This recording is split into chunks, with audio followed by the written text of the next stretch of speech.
All right, welcome back, everybody. It Get is my book. Tuesday night, so it is the Tuesday night SC1 factory call. It is the day and time that we meet each week to be able to go over announcements and do a little bit of training to help move us forward in building our SC1 factories that will result in building your dreams. So every single week, it's the same Zoom ID and passcode, as well as you can always find the recordings on the Team Freedom Reigns YouTube channel. You can go through the QR code on this screen to be able to get there. Make sure that you subscribe, ring the bell so that you get those notifications when we upload new content each and every week.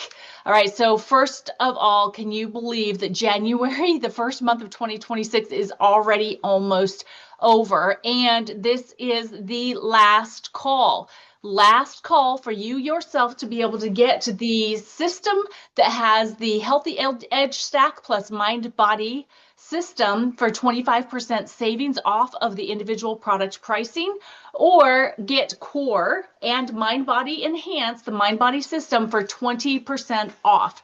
The way that you can still get that is go in, set up a subscription for it, and do the process now.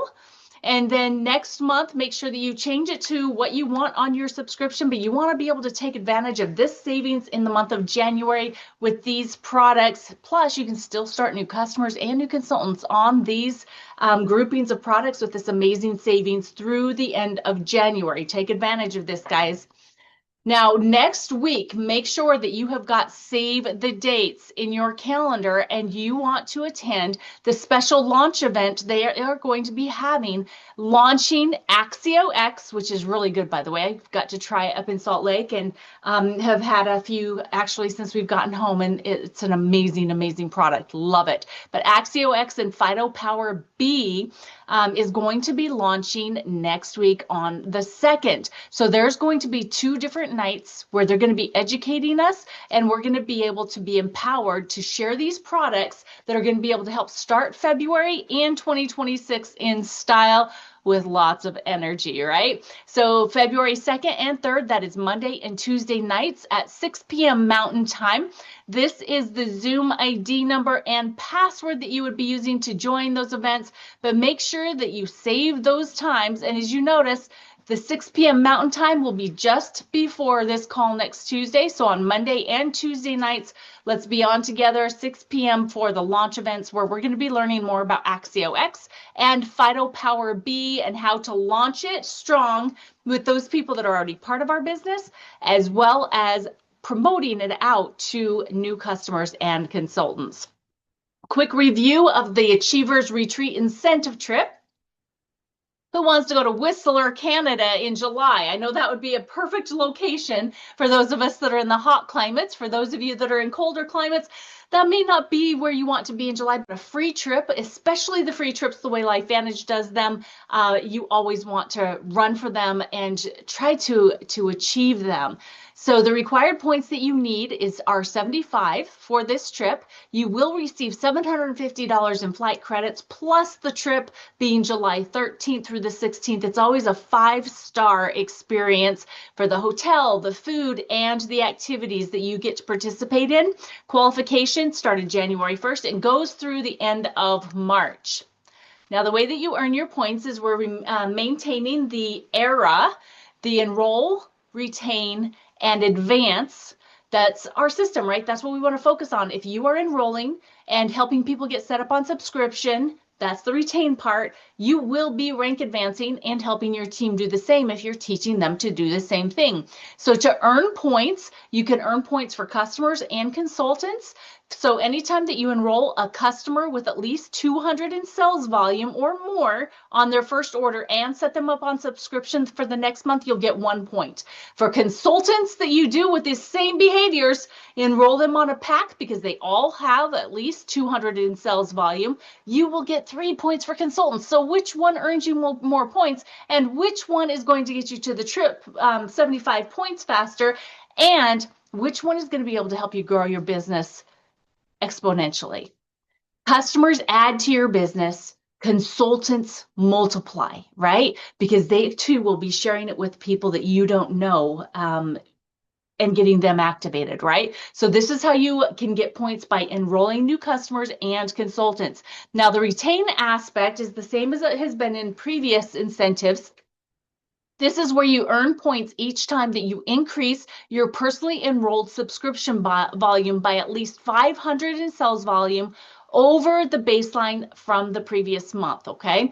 So there's a tracker in your back office that shows you what your baseline was and how close you're getting to the next 500, right? So you can earn these points. And for every 500 increase per month, that means that you could do 3 in a month if you wanted to. You could do multiples. You can get 3 points for every 500 in sales volume that you increase. The cool thing about the retain aspect is that it is based off of your new customers and consultants that you got the month prior and their subscription, but it's also you going to the customers and the consultants that you already have in your business and helping them to understand the new products that we have coming in, or maybe products they haven't tried yet, or maybe things that we're learning that, hey, P84 is really freaking amazing and they need to try it, giving them the opportunity to increase their order, which increases their sales volume, and that increases your retain portion of the incentive trip. And then the advance, you get points for rank advancing as well as helping your downline personally sponsored consultants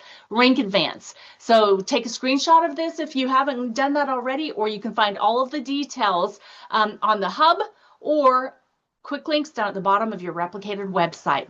Now, I love that they're letting us double dip on the retain track aspect, okay? So there's an additional incentive on top of the Achievers Retreat incentive to where you can earn extra cash January through March. The way that you do that is by growing 500 above your baseline to earn the retain tracks and get those 3 points for the trip. But when you get 3 in the January, February, and March, you can earn $500 extra cash along with the 9 trip points, right? The beautiful thing is that you can do this 3 times and earn up to $1,500 extra dollars before the end of March. Who do you know that could use that kind of money? So maybe it's you.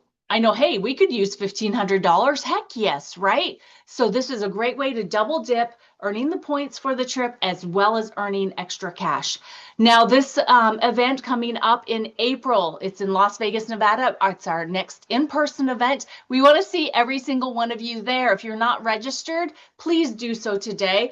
And if you are, please let me know in the comments that you're registered and that you have your hotel, because both are vitally important for you to get done before March 8th, because they have got extra swag and reserved seating and event merchandise credits for you to be able to get all by registering and booking your room within the room block, okay? So you can use this QR code right here that will take you to the registration page, and on the registration page is also where you go for the room block. The rooms are only $169 a night, and you can share the rooms, right? For each room that is booked, there are going to be 2 swag bags. There's going to be 2 reserved seatings in general session, and there's going to be 2 $10 event merchandise credits left in each one of these rooms in Las Vegas. So make sure that you get your room booked before the room block's full and get yourself registered, and make sure that you're encouraging your teams to do the same thing, right? Duplication, belief is built at events, and we need to make sure that we are encouraging our teams to do the proper behaviors, and that's attending events. All right, guys, so here we are to the call, the training, and the next section of the Atomic Habits book. The third law, it is the behavior of change that is make it easy. How many of you don't want to add more hard things into your life? You're too tired already. You already have so much going on in your schedule. Your brain just can't handle anymore. Raising my hand right now because that is absolutely me, okay?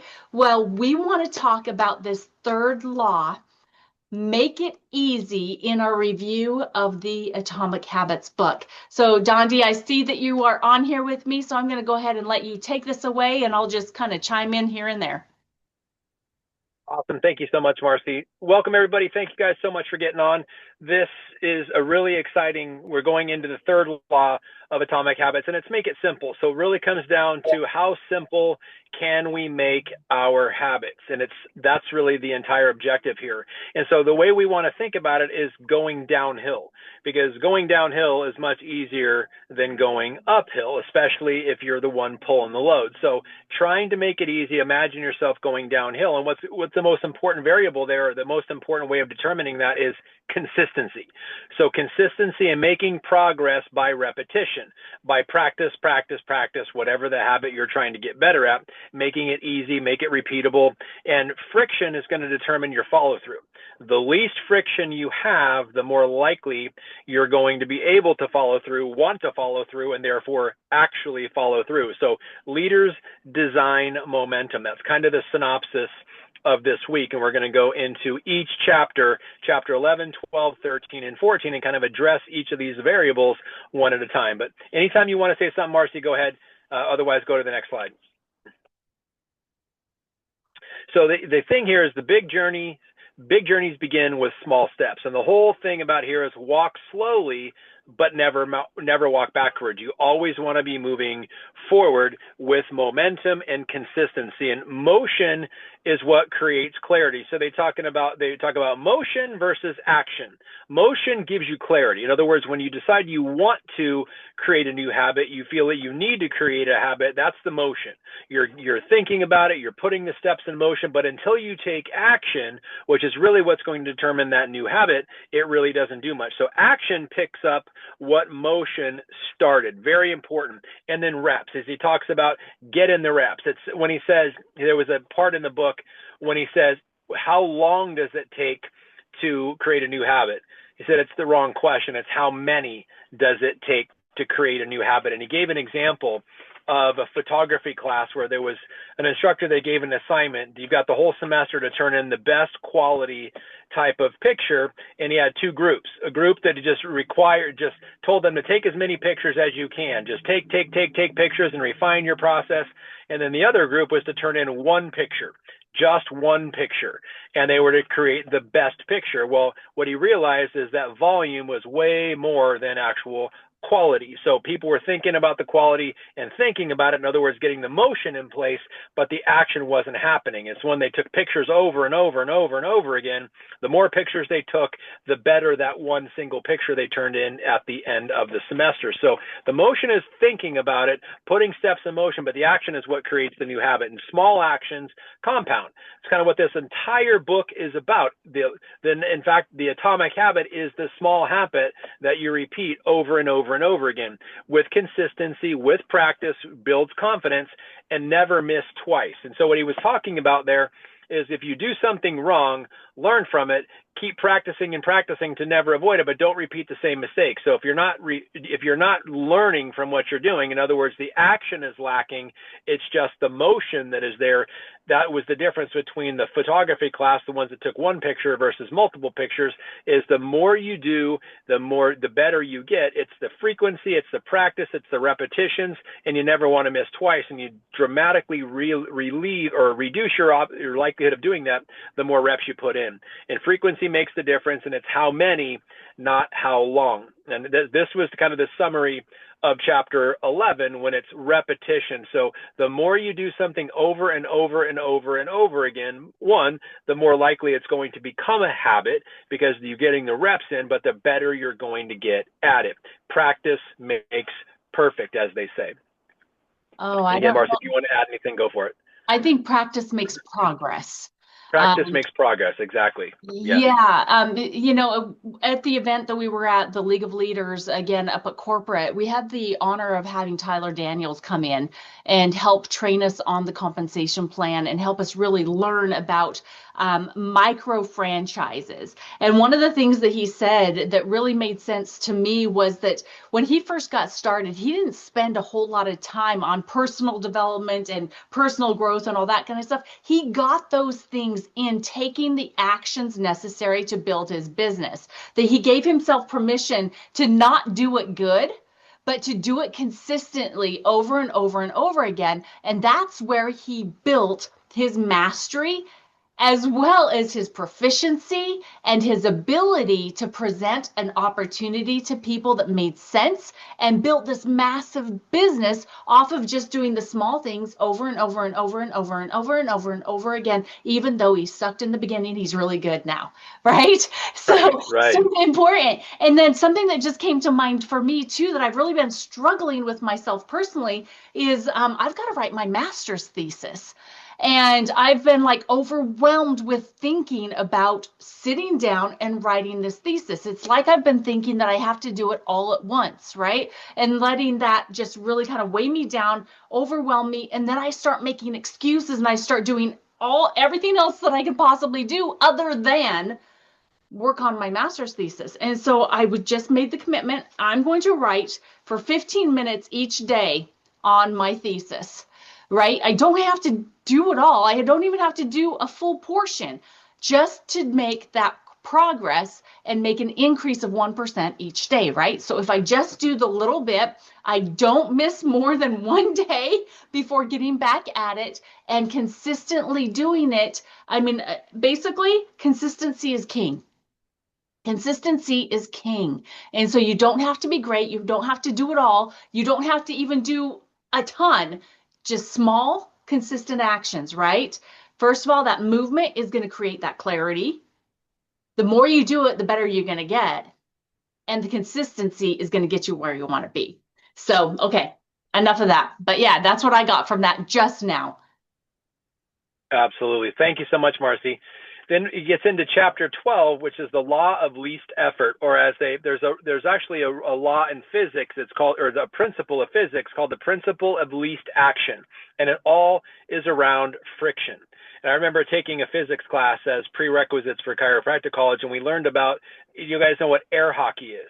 And so air hockey, it's a board that has a bunch of holes in it that shoots air up, and it creates a frictionless environment so that the puck that you're playing air hockey in, it literally is floating on a bed of air. That's what physics is, reducing friction to be able to study something. So in physics, it's called the principle of the least action. But in this example, it's the law of least effort, because inevitably, human beings will choose the path of least resistance. It's whether it's electricity or human beings or habit formation, it's easier to build a habit that is easy to build.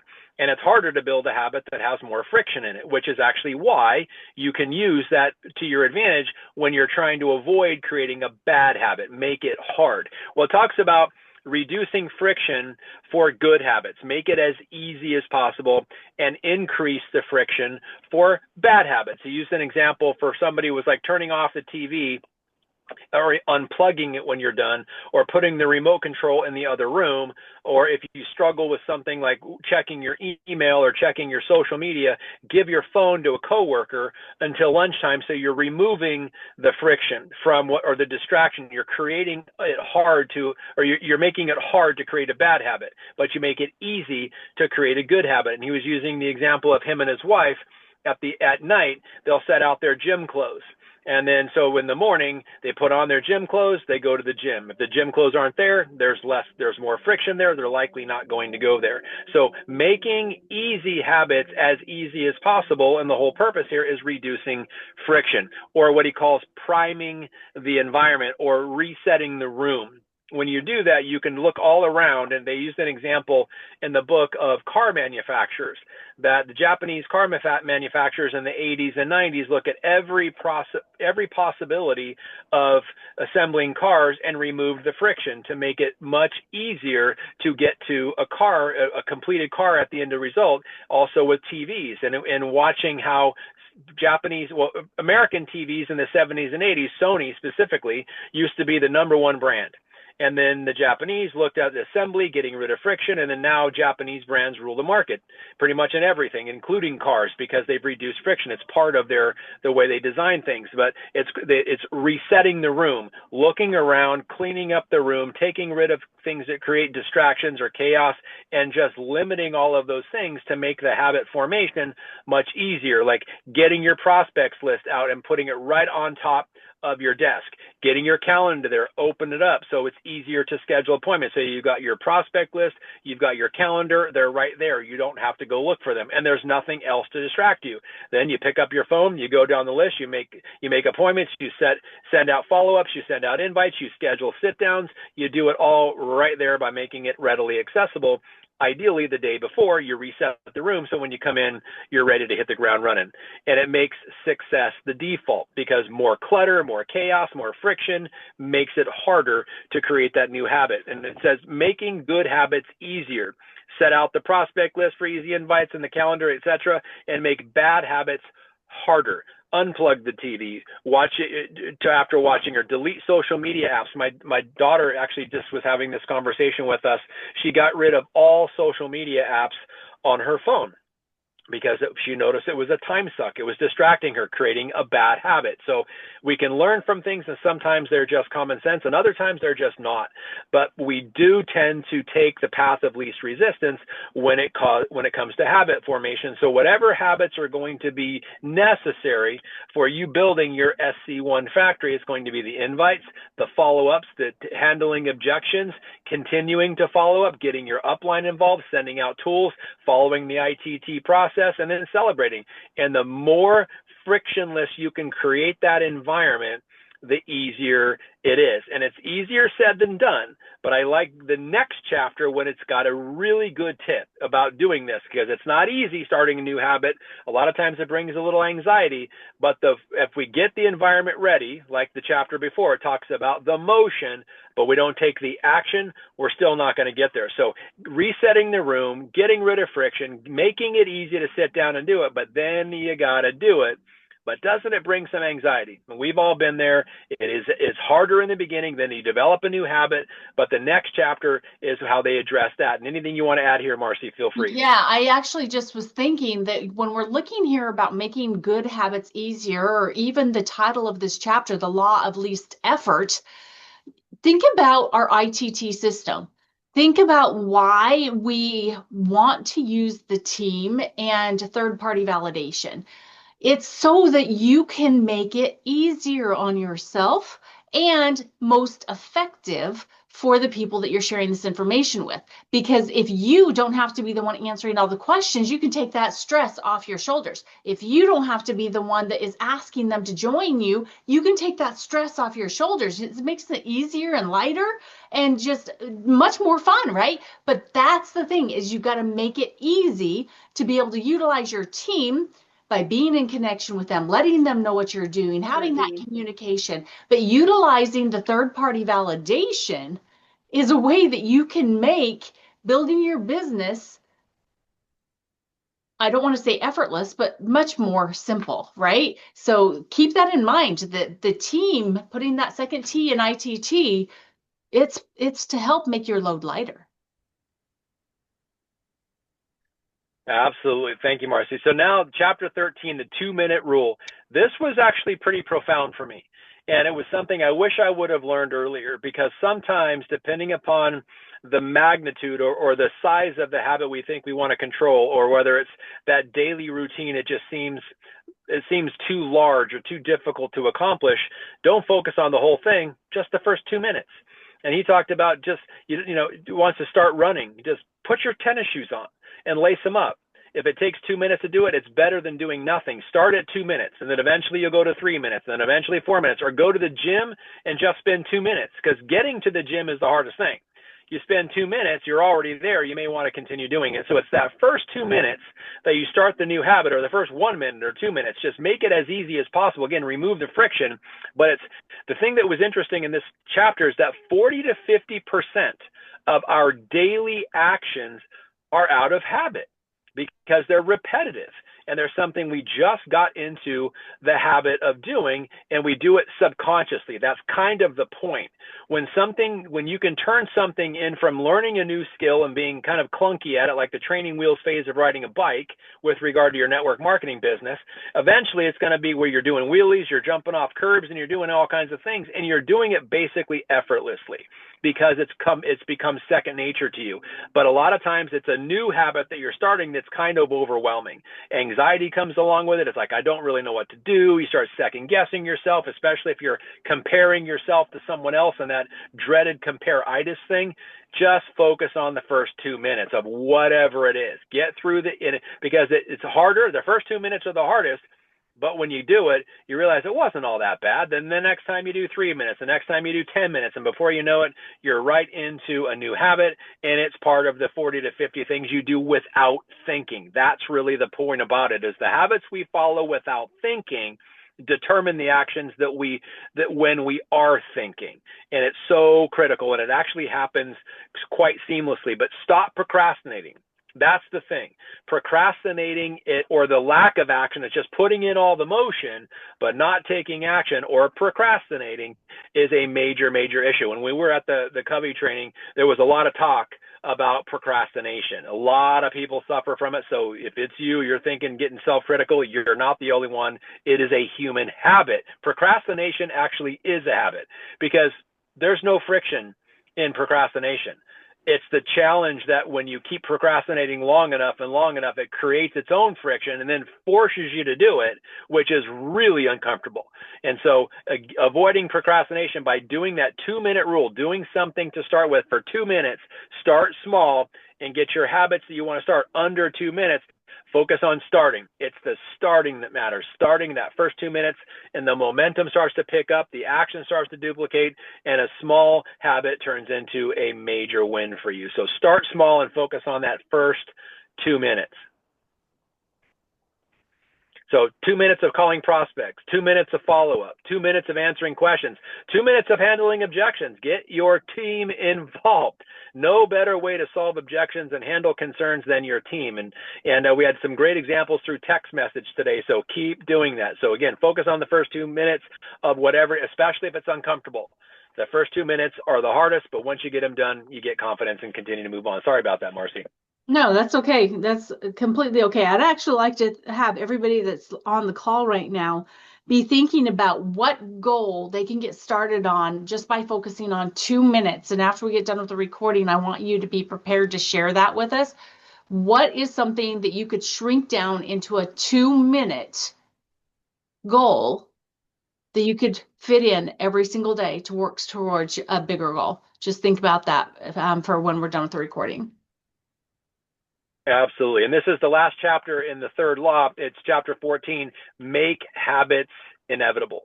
In other words, it just happens. It is just common. It's so familiar to you. It just happens almost by default, making the habits inevitable. And what he talks about is making good habits unavoidable by locking them in. And there's been a couple recently that Marci and I have undertaken and really didn't even know that's what it was. Is that it was making the habit inevitable. And we've been doing meal prep recently. And so in our crock pot, we'll make a big bunch of food and put it in 8 to 10 glass Tupperware containers and put it in the freezer. And then the ones, 2 or 3 in the fridge for the next day or two. And we've been doing that. So one, it's easy. It takes everything into one. We're not wasting food. We're making sure we're eating right. But what we're doing is we're controlling our environment. And they call these commitment devices. So when you create a commitment device to make it easy, well, how can you do that? Block out your calendar. So every day, and that's what Marci and I just started doing this. So on Sundays, we block out the week. This is we're reading our Bibles here, we're making our calls here, we're doing social media here, we're reading our book here, we're putting it in the calendar. That's a commitment device. And so when you do that, it literally, like you see on the screen, it's like putting chains around it and locking it in. Because if it's not there, chances are it won't happen. And if you're leaving it to your memory, it's not going to happen. So put it on the calendar, block out the time, and it's literally just locking that time in, called a commitment device. And I don't know if I've ever shared this story with Marci, but when I was in practice, this was way before we ever met, I was really, really trying to get to a goal of seeing 300 patients in a week. And this thing, it was a commitment device. This was way before the Atomic Habits book was ever written, and quantified as a commitment device. But what it was is figure out what was I going to reward myself with when I actually hit that goal of seeing 300 patients in a week. And I was like, what would I want? What would really make this worthwhile? And I was like, you know what? I want one of these awesome stainless steel char grill or charbroil barbecues. And the goal of my coach at the time was figure out what you want, go buy the barbecue. It's already been purchased, and then give it to someone that if they had your barbecue, it's probably someone you dislike. And if they had your barbecue, it would drive you crazy. So go out, purchase the barbecue. For me, it was the barbecue. That's the commitment device. I'm committing to my goal. And then I gave that barbecue to my ex-brother-in-law. This was my sister's ex-husband, and they were together at the time. But if I did not reach my goal, I dreaded the fact of watching my brother-in-law at the time, Bob, using my barbecue. So I bought the barbecue, drove it up to his house in Prescott Valley, and said, okay, look, I'm working on seeing 300 patients a week, and if I don't hit it by the next 3 months, in 90 days, you get to keep my barbecue. And just the fact of him cooking on my barbecue and me not meeting my goals drove me insane. That was the commitment device. So I reached the goal, got my barbecue back, but that was a pretty extreme example. We can do the same kind of thing. So put something like a reward of tickets to like an amusement park or whatever you want to do. Buy the tickets and then give them to someone else. If you don't hit your goal, that person gets to go to your place that you want to go on you. The tickets are free. That's a pretty extreme commitment device. But what if it's the next incentive trip? Or you can't buy the incentive trip, but just something, what would it be? The next rank. That hitting the next rank, you got that goal, you're going to lock it in, you're going to make a commitment, and you're going to celebrate accordingly. However you're going to celebrate, go purchase it and give it to somebody else, somebody that you would never want to actually benefit from it. That's a great extra motivator. And then there was another thing. I did two of them. And so I swore that if it would, to add insult to injury, if my brother-in-law was using my barbecue, I was going to take my toothbrush, and this is disgusting, I'm just telling you how my brain works, and I was going to run it inside under the lip of an outhouse and then use it. So talk about disgusting. But there was no way that I was ever going to do that, and I had to make it so disgusting that it was disgusting enough to see the idea of my brother-in-law using my barbecue. But then I was going to have to brush my teeth with a toothbrush that I ran through an outhouse. So just giving you what works. That's a pretty extreme commitment device, but it worked for me.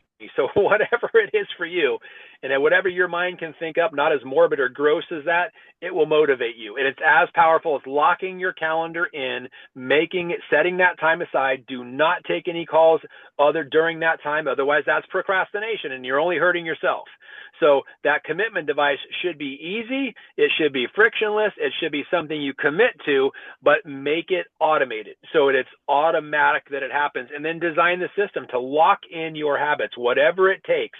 Those commitment devices are extreme. And if in the chapter, it talks about a guy needing to get a book written by a certain time, and it was very cold outside, he took all of his clothes that would keep him warm and gave them to somebody else to shrink that time that it was going to take to write the book before it got cold and he'd be freezing to death. So whatever that commitment device is for you, and whatever the hardest thing for you to do, that's where you want to make a commitment on. Or the hardest habit to form, whether it's calling somebody, making initial contacts, reach outs, invites, follow-ups, whatever it is, make that your habit, lock it in your calendar, and use a commitment device to make it happen. Yeah, please don't, any of you. Don't do the toothbrush thing. Don't do the toothbrush thing. There's probably a reason I never told you that. That's like really, really disgusting and gross. Right. You can also, I mean, like when you're doing your calendaring, like for me, I don't just use my written calendar. I also put it into my phone, and then I set alarms on my phone. So I'm getting the audible, I'm getting the notification, and I'm seeing it on my calendar. And so that kind of bakes it in a little bit more. It locks in the habit that I'm trying to create on a daily basis. And then another thing that you can do too is include other people in your accountability. So basically it's like, all right, so when I do this, we will all go on a cruise together. And if I don't do it, we don't get to go. right? And so there, Yeah. it's like, especially if it's with people that you really love and care about, and you really would want to take on this cruise and you want to do this with them, you don't want to let them down, right? And so that really, a lot of the times we will do things for other people way more intensely than we would do them for ourselves. So consider having someone else also be your accountability and your lock-in system to be able to help you just stick to these habits that you're choosing to lead you towards the success that you want, right? So other people are a great motivation as well. And they can keep you on track. They can ask you, how are you doing towards that? We really want to go to the Bahamas, or we really want to go to Hawaii. It's like, it's going to look great. We're going to have so much fun. How are you doing? And you definitely don't want to let them down. So that was habit number 3. And next week, we've got habit number 4, or not habit, law number 4, make it satisfying. So we've already gone through law number 1, make it obvious. Law number 2, make it attractive. Law number 3 today was make it easy. And then next week, we're going to be going over the law, make it satisfying, enjoyable, something you start to look forward to. So thank you guys. If you need to get the book, again, you can get it with the QR code right here. You can always go back and catch up with the previous weeks that we've already reviewed on the YouTube channel, Team Freedom Reigns on YouTube. And if not, we can't wait to see you here next week. Thanks for joining us.